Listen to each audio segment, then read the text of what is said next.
Assalamualaikum warahmatullahi wabarakatuh. Selamat datang di media edukasi SDIT Raudatul Jannah. Apa kabarnya anak-anakku? Semoga kalian semua dalam keadaan sehat walafiat. Kembali lagi bersama Bu Desi di pelajaran tematik. Kita akan mempelajari tema 6, cita-citaku, pada subtema 3, giat meraih cita-cita, pada pembelajaran 5 dan 6. Mata pelajaran Bahasa Indonesia, SBDP, dan PPKN. Baik anak-anakku, kita mulai pembelajaran ini dengan membaca basmalah. Bismillahirrahmanirrahim. Selamat menyaksikan.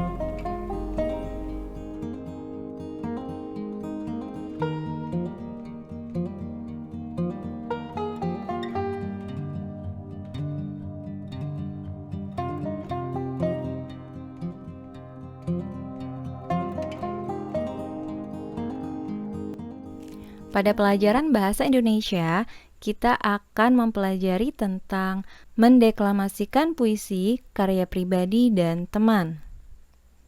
Kita sudah paham bukan langkah-langkah mendeklamasikan puisi pada pembelajaran sebelumnya? Kita juga sudah berlatih cara mendeklamasikan puisi. Salah satu langkah mendeklamasikan puisi adalah memahami isi puisi terlebih dahulu. Memahami isi puisi dilakukan dengan cara membaca puisi dengan seksama dan memaknai setiap lirik dan bait pada puisi. Memaknai puisi sebelum mendeklamasikannya tidak hanya dilakukan pada puisi teman. Kita juga dapat memaknai terlebih dahulu puisi yang kita buat sebelum mendeklamasikannya. Hal yang perlu diperhatikan saat mendeklamasikan puisi, yang pertama, sapalah penonton sebelum memulai deklamasi puisi. 2. Sebutkan judul dan nama pengarang puisi yang dideklamasikan, termasuk puisi karya pribadi. 3. Jangan menundukkan kepala saat mendeklamasikan puisi agar ekspresimu dapat terlihat. 4. Bacakan puisi dengan lafal yang jelas dan tidak terlalu cepat, agar penonton dapat memahami makna puisi yang dideklamasikan. 5. Bacakan puisi sesuai dengan suasana yang digambarkan dalam puisi tersebut, misalnya sedih, senang, atau semangat. 6. Puisi yang dideklamasikan sebaiknya dihafalkan sehingga tidak perlu membawa teks. 7. Ucapkan salam penutup setelah selesai mendeklamasikan puisi. Selanjutnya, kita akan belajar mendeklamasikan puisi karya teman. Sebelum mendeklamasikan puisi karya teman, hal yang perlu kita perhatikan yang pertama, bacalah puisi milik temanmu dan pahami maknanya. Berlatihlah melafalkan setiap lirik dengan benar dan jelas. Tentukan gerakan-gerakan yang akan digunakan saat mendeklamasikan puisi karya teman. Saat mendeklamasikan puisi karya teman, hal yang perlu kita perhatikan, yang pertama, sapalah penonton dengan memperkenalkan diri terlebih dahulu. Yang kedua, melafalkan puisi dengan suara yang jelas dan gerakan tubuh yang tepat. 3. Tegakkan tubuh dan bacalah dengan penuh percaya diri. Setelah mendeklamasikan puisi karya teman, hal yang perlu diperhatikan, yang pertama, ucapkan terima kasih kepada penonton. Yang kedua, tutuplah deklamasi dengan percaya diri. Pelajaran selanjutnya adalah SBDP, karya seni montase dan mozaik. Tahukah kalian apa itu montase? Ya, betul.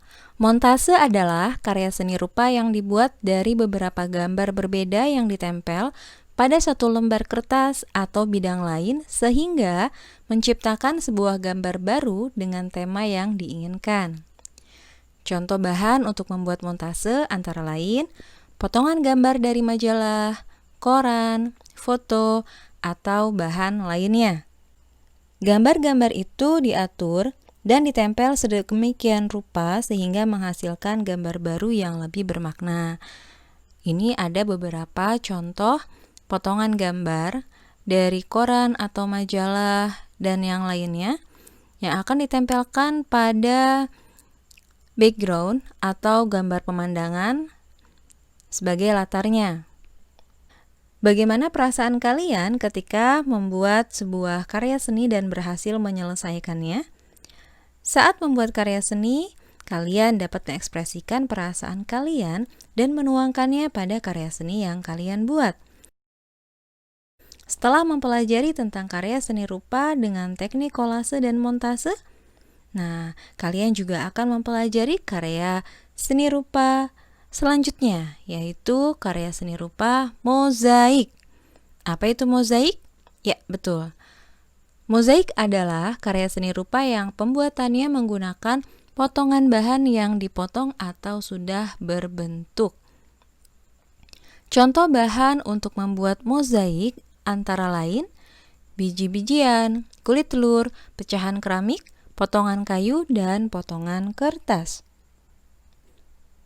Bahan-bahan tersebut kemudian disusun dan ditempel pada sebuah bidang datar menggunakan lem. Pelajaran selanjutnya yaitu PPKN, keragaman tradisi dalam setiap perayaan hari besar keagamaan. Masih ingatkah kalian agama-agama apa saja sih yang diakui di Indonesia? Betul sekali. Indonesia mengakui 6 agama, yaitu Islam, Kristen, Katolik, Hindu, Buddha, dan Konghucu. Setiap agama tersebut memiliki hari besar keagamaannya masing-masing.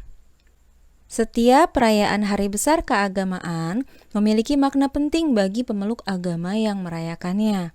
Oleh karena itu, kita harus menghargai dan menghormati teman atau tetangga kita yang sedang merayakan hari besar keagamaan.